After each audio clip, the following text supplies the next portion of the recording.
I've been asked and given the opportunity and the privilege to speak to you today a little bit on the 60th anniversary of the Epilepsy Foundation.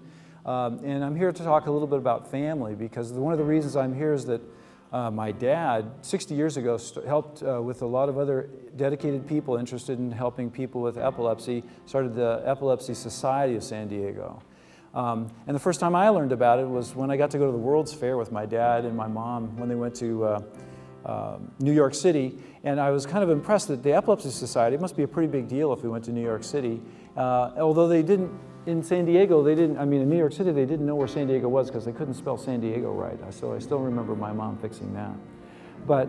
So I was introduced to epilepsy as a young kid, and in a way from the medical side, and so talking about families, the thing that struck me is that my dad always was very interested in trying to help people with epilepsy, and when we'd travel to Mexico, we'd see people with epilepsy. So I saw people with seizures right from the beginning, and through my medical training, I was able to follow in his footsteps.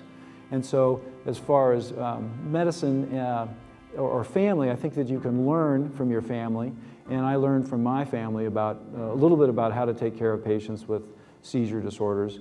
And my dad, if he was here now, I mean, I know what he'd say because he was always giving me advice, so I have a pretty good idea what he'd talk about.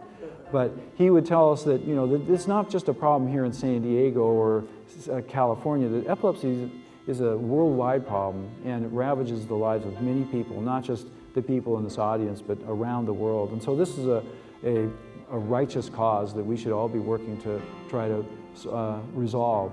And then the other part of it is that in working, because as a doctor I followed my dad's footsteps, I've had the opportunity to sort of have family members in the medical community. And it's not just the white coats, but one of the people here is Jim Grisselia, who I trained with. And so I've managed to make friends and sort of have family in the medical system as well. And at UCSD, we're part of a large organization, and we work as a family there too. Sometimes not always getting along perfectly, but always trying to help each other and help our patients. So I think that the other aspect about epilepsy and the family thing is that it takes a family to care for people.